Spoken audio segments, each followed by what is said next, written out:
Hello my friend, welcome back to Seed and Sparrow Homestead. If this is your first time joining me, my name is Kelsey. You're gonna hear stuff upstairs. My kids are upstairs playing. It's the day after Christmas and they're going wild with all of the toys they got. We actually just got back from our second Christmas gathering at my in-laws. We were able to split it up in 2 days this year, which is kind of nice. We didn't have to rush around, fit everything into one day. I'm thankful for that. So now that we're back from that, I'm kind of just taking the evening to relax and gather my thoughts, and I feel like I can finally focus on something other than the holidays. We don't really do anything for New Year's Eve, so now it's just focusing on the pantry challenge that's coming up and gardening and other fun things. But in this video, we're going to have a chit chat about the Three Rivers Pantry Challenge, which I participate in each year.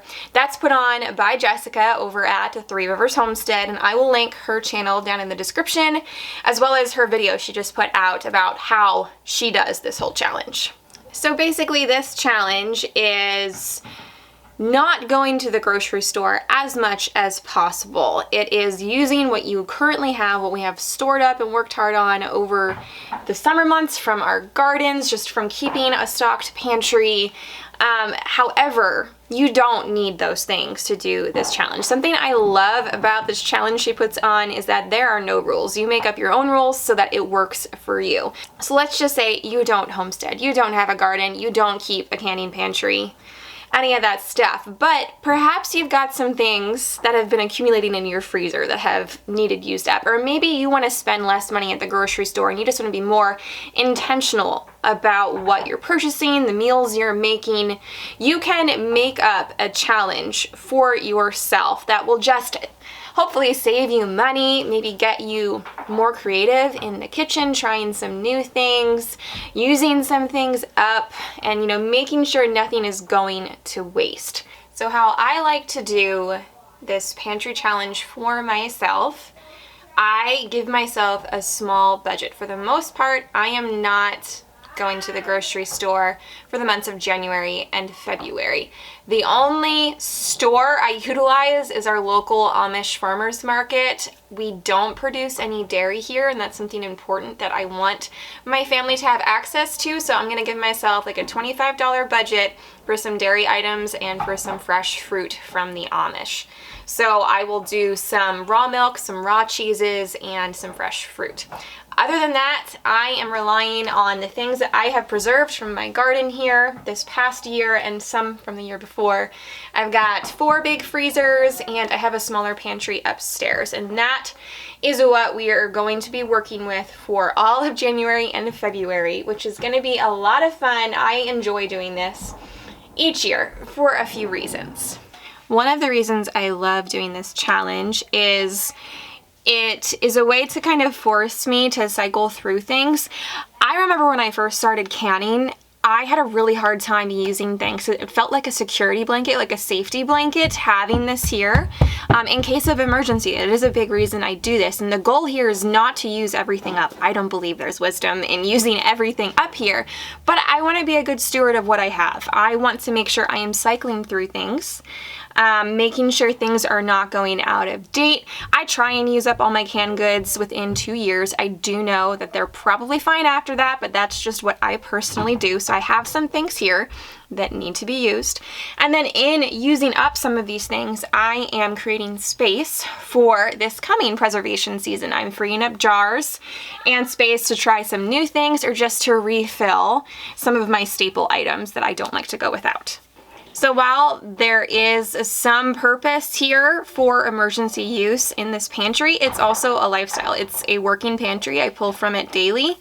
So I don't want to just be sitting on these things, and I think it can be easy to be like, oh, we have food here, we'll be fine, it's all good. But in reality, this stuff needs to get used up. And I'm not doing this to just stockpile. I'm doing this so that we have access to good quality organic food on, like an everyday basis. Stuff preserved at peak of freshness from my garden, which I grew organically, here on the shelf that we can use throughout the winter. So it just helps me make a good use of all of the hard work I have put in. And then in doing that, it kind of shows me areas that need attention, some spots where I should maybe consider preserving more, some things perhaps we don't enjoy and I don't want to use up space on those things anymore. So it also helps me decide how much I need to be growing in my garden, which I'll be planning here soon. So this challenge is a great way to see where I need to be focusing my efforts outside so that inside we have what we need to just have a really good assortment of food throughout the colder months. Sorry, the lighting here is not the greatest. This pantry challenge is also great for forcing myself to use things that we don't enjoy. One of those things you guys know, who, like any of my OG viewers are, canned carrots, we don't love them. There's a few other things that we just don't love to eat, but they need to get used. I'm not gonna be wasteful. I'm not going to just let them spoil. So we're gonna get creative with a few of the items in here.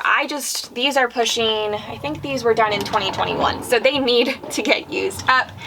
I think September of 2021. So we're gonna be getting creative in the kitchen, trying to use things in ways that I typically wouldn't use them, figuring out new recipes. I don't like when things just get boring and it seems like you have the same things on rotation over and over and over. I like doing fun new things. So we're definitely gonna be doing some recipe testing, and thinking outside of the box. So I definitely know I've got some canned items that need used up, but I also have down here on the bottom, so down here on the very bottom of my shelves, I have a whole bunch of 5-gallon buckets that have different dry goods in them. There's some rice, some pasta, some dry beans and lentils. There is a whole bunch of whole wheat flour. We aren't huge fans, and I had purchased this a little while ago. It really needs to get used up. Purchased it before I really started baking with it, and I purchased a lot before I figured out that we just don't love that, at least not on its own. We like it if it's combined with just an all-purpose white flour. So that's probably what I'll be doing, but I need to make it a priority. I might have to go break up a fight. Okay, children are good. What is this piece of hair doing? I am not sure. Anyways, so I need to make it a priority to use up this whole wheat flour.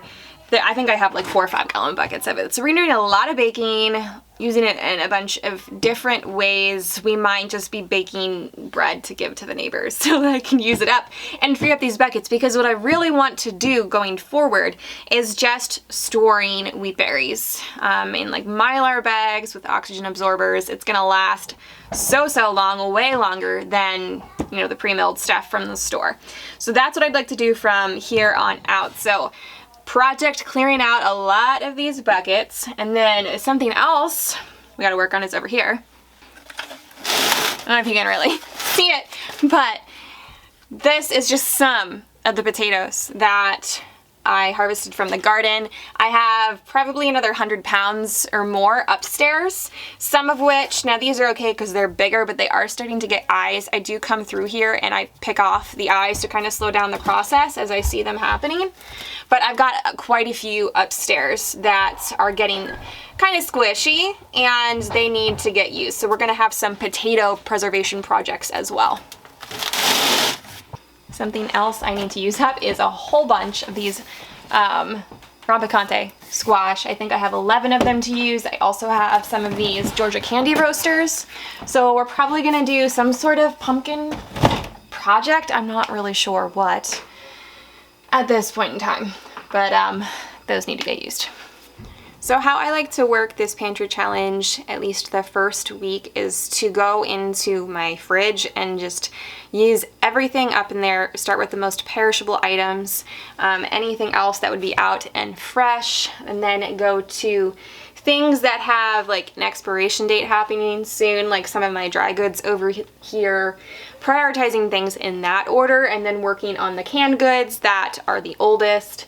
So really just trying to make good use of everything that I have stored up, getting creative in the kitchen, challenging myself, substituting where needed, and then, like I said, just getting a better picture of how I should be preparing for the 2024 garden season, what I need to be growing, what areas I should focus my attention on in my pantry as a whole that need to be beefed up. Do I need to focus on canning more things, having more sugar items, having more dry goods, like just where do I need to be prepared?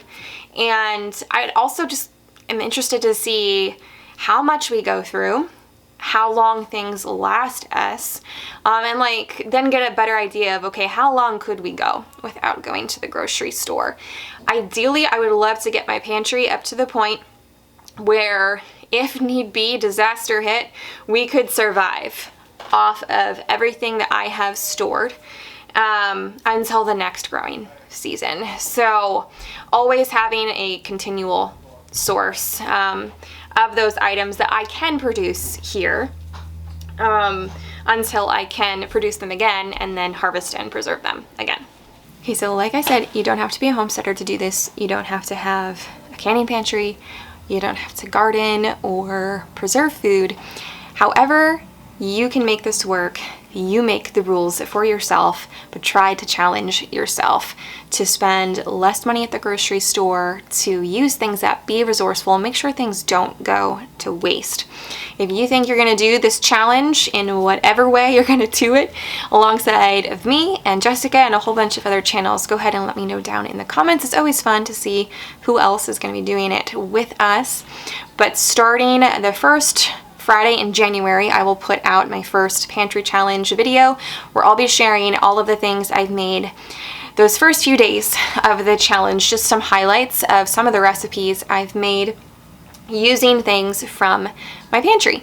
And then every Friday after that, for January and February, I'll be doing the same, most likely, unless for some reason you guys don't seem to be too interested in that. So if you do like this content, like the things I'm putting out during the pantry challenge, please don't forget to like the video, let me know down in the comments, share the videos. I want to make sure I'm putting out the content you all are going to enjoy watching. But then also on Tuesdays, for my shorter form video, I am going to be doing some tutorials, some how-tos. We're going to be doing a lot of planning for the garden. We're going to do some herbalism, some tincture making. We're going to be planning the medicinal garden, and I'm also probably going to throw in some soap making, some cheese making, and some other fun skills that I like, to learn more skills during the winter months, because we all know as soon as spring hits, it's like garden season just starts ramping up more and more, and then there's just not a whole lot of time to work on some new skills and new projects. So we're going to do that here these next few months before that all starts happening. So thank you guys for hanging out with me for a little bit. Let me know if you're participating in this challenge. You all have a blessed day, and I will see you next time. Take care.